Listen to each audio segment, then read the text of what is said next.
Alright, so I just wanted to let you know that the AMAs were a waste of my DVR space. I'm the librarian, and I came to read. Get into it, get into it, get into it, Get it, bitch. What you need to get into is fortheculturepodcast.com. I told you hoes over and over, and I don't know how many times I'm gonna say it.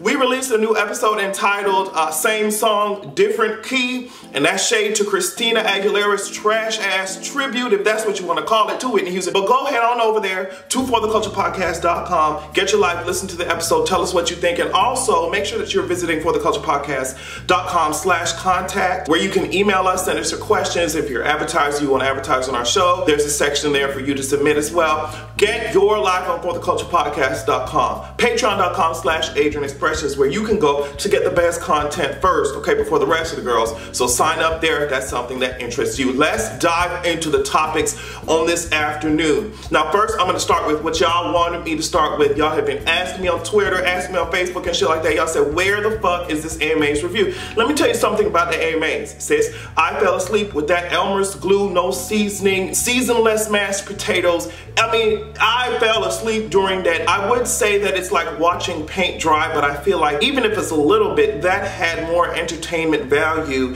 than what the AMAs tried to serve us on Sunday afternoon. I was not fucking here for any of this shit. It's to the point where it's so bad that I can't even think of specifics to talk about, okay? Because your faves were so lackluster, their mics were off, or if they were on, I wish they were fucking off. You know, I want to pull the batteries out of some of y'all faves microphones, and that's just gonna be that. I'm glad that BTS went up there and showed you girls what K-pop is supposed to be. Me personally, I know that there are stronger K-pop performances than that, and I wanted them to go all out. I wanted them to pull out all the stops when you're entering the American market. But you know, I'm glad they did their thing and the girls were cheering and shit, even though it might not sound like it during the actual award show, but during the fan cams and stuff, I heard that shit. It was cute. BTS, you did what you had to do. Diana Ross still can't sing. I mean, y'all gonna be mad at me if you just be, oh, she's a legend. Yeah, she still cannot fucking sing, and it is what it is. Christina Aguilera, girl, let me begin on your ass. When Whitney Houston died, we should have locked up all of her songs and put them right next to her in her casket, because some of you guys are getting really brave and bold when it comes to covering Whitney Houston songs, and it's just like, Christina Aguilera, you shouldn't be sounding like a motorcycle that's getting started up every time you put that, you know what I mean, that microphone to your mouth. There's no reason for your ass to be over here sounding like a wonky ass, you know what I mean, 1999 Toyota Corolla driving down dirt roads. That's what your vocals gave me. It sounded like there was a cat lodged on your vocal cords. It sounded like you were reaching, but you still couldn't extend your arm long enough to get a hold of the correct pitch. I'm going to need to call, I'm glad Incredibles 2 is coming out, because I'm going to need to call Elastigirl to help you reach for them notes, okay? It was disappointing. People call your ass the vocal acrobat. It makes a lot of sense because your ass was flipping over into oblivion. You were doing cartwheels down to Hades. That's exactly, you talk about acrobat, that's exactly the type of tease that your ass is giving me. This is the only thing from the AMAs that I remember, the fact that these white hoes got up there and were creating something that they like to call music, and to me, it sounded like a Death Eater was coming from my head. It sounded like a Dementor was about to take all of my happy moments from my life. That's exactly what the AMAs served me, and you can be mad about what the fuck I said. Christina Aguilera, the fact that you are over here sounding like Black Canary from Justice League, you're really screaming into this mic, and it wasn't even on pitch. Very highly disappointing. I'm glad I didn't review the AMAs because it was garbage. It was garbage, okay? Before we move into the next topic, I just wanted to show you guys that Miss Maxine is not here to be playing with you hoes, okay? She did a cute little thing for Essence Magazine, and I got my fucking life, okay? She's calling for impeachment while also being snatched in the waist. You know what I mean? Giving you hoes very much so rich ass, deacon ass, or rich ass auntie that's not really here for the fuck shit, and I'm here for that. Now, the show that I really knew who Della Reese was Touched by an Angel, okay? When I was younger, I used to watch that show. I used to watch that like the corny ass gay nigga I am. I used to watch Touched by an Angel, and Della Reese, I don't know, she just had this, she felt like a grandma. I don't know, she just felt like you could be comfortable talking to her about, you know, most things. But Della Reese was a talented ass singer, actress. She was out here doing the damn, you know, household name type of tease. Probably made up a significant part of your childhood. So it's just, it really sucks that she passed away. That's why I'm trying to be all about giving people their flowers while they're still alive, while they can still hear it. Also, Earl Hyman also passed away, and he was the one who played Cliff Huxtable's father on The Cosby Show. So it's just all types of nostalgia, bittersweet type of shit. It's sweet to remember what they did, but it's so trash that life is so goddamn short. All these talented black artists, and then I heard some tea that Aretha Franklin is also not looking too good, and it's just like, girl, 2017 just taking everybody. 2017 just taking everybody. 2017 was a shitty fucking year. I don't care what you hoes say, especially for me. I was like, girl, when is this shit gonna be over with? But yeah, I heard the tea that Aretha Franklin apparently is cancer. Can y'all tell me in the comments? Cancer is such bullshit. But yeah, girl, it's just 2017 Grim Reaper is out here just looking for shit to do. Bitch, are you bored, bitch? Are you bored? First of all, stay away from my apartment. Stay away from my mama's house, and stay away from my brother and sister's apartments as well, down where they fucking go to school. Grim Reaper, you seem like you bored. It seems like I need to give your ass a Nintendo or a Game Boy or some shit so you can shut your ass up and stay away from fucking 2017. But sis, don't you come near me. Don't you come near me, girl. And now we get to the Trump section, because he has done a lot since the last video that I released, and it's time to go ahead and grab him by his trash ass mentality and just drag that shit. If you were wondering about an update on Puerto Rico, let's just say it looks shit, because they're running out of Medicaid, and Trump and his administration have just been completely lazy.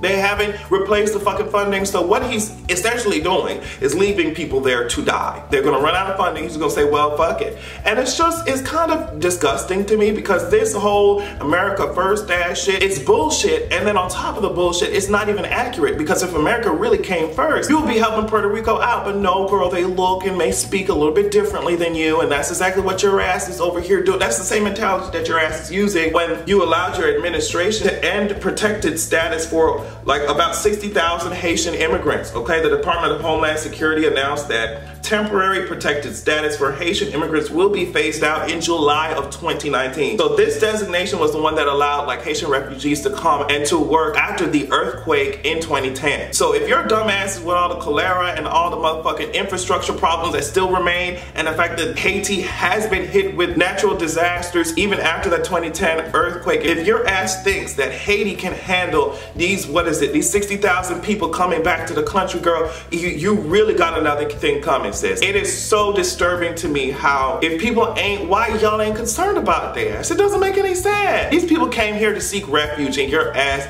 because you know you're losing your fucking base, you're over here trying to appease your racist ass followers by keeping the others out, or by shoving them out. And speaking of foreign countries, I mean, we talked about this in our podcast as well, so make sure you go listen to it. I said in my video before this, I said, girl, Trump is going to turn around and use this UCLA situation where they shoplifted in China. He's gonna turn around and use that shit to say, well, girl, see what I did to save the black people. See what I did to save y'all dumbass, y'all ungrateful asses. That's exactly what I said. And here he goes on Twitter saying this shit right here. Shoplifting is a very big deal in China. This is what he's saying. As it should be. It's 5 to 10 years in jail. But not to Father Lavar. I should have gotten his son out during my next trip to China. China told them why they were released. Very ungrateful. If you haven't heard that story, Lavar was just like, girl, I don't know why the hell Donald Trump expects me to get down on my knees and worship him like he's like our great leader type of bullshit type of tease, you know what I mean? And he was just like, girl, I'm not, people who help people don't have to go around saying that they help people. And it's like, girl, I didn't think I would live in a world where I'm over here defending Lavar's ass, but here we are.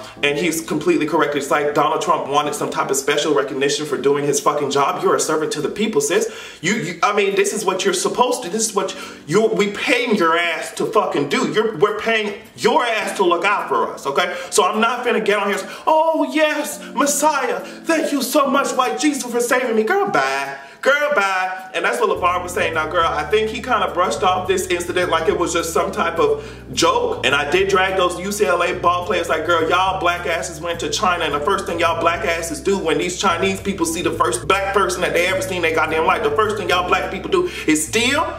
It's steal?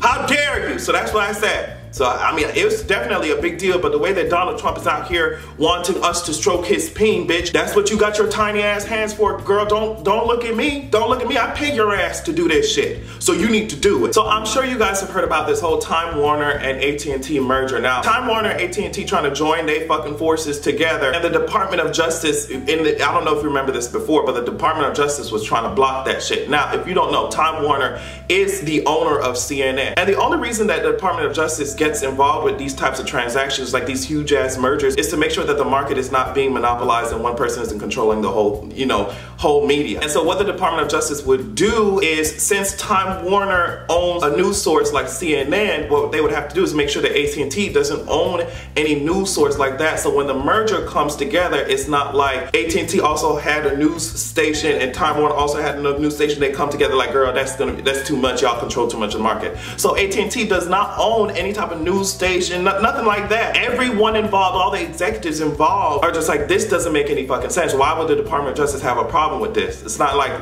each of us own like 3 news stations. We're coming together to control the fucking market. That's not what we're doing. AT&T doesn't even have a fucking news outlet. So this merger should not be a problem within the limits of the law. That's what all these executives are saying. But we all know what the tea is. Donald Trump is trying to oust CNN, and also I heard the FCC was fucking with net neutrality. Look that shit up. What I think that is, ironically, is to make sure that no one person has control over all the markets of media. So I'm just like, girl, y'all over here trying to kill net neutrality, but yet in the same breath trying to fuck with CNN. So it's just like, all this shit is garbage. The Department of Justice is now suing. They're going a step further. They're suing to make sure this shit can't happen. But it's just like, within the law, girl, the Department of Justice is gonna have to prove to a court that this merger is not legal, and it fucking is. So Trump is messing with media, and I don't think people realize that's so fucking important, because if he fucks with this FCC to the point where the market can be monopolized, we're going to receive all types of propaganda across all media. So it's just like, we have to be aware of what the fuck is going on. Democracy does not fall in a day, girl. It wasn't built in a day, sis, and it definitely will not take one day to fall, girl. You chip away at it slowly, and then you end up with fucking dust, and you look around and don't even know what the fuck happened, okay? I know it's getting cold, and I know it's winter right now, but is that snow on the top of Donald Trump's head, or is it dandruff? The world may never know. Have a good goddamn evening. I'm not trying to find out either.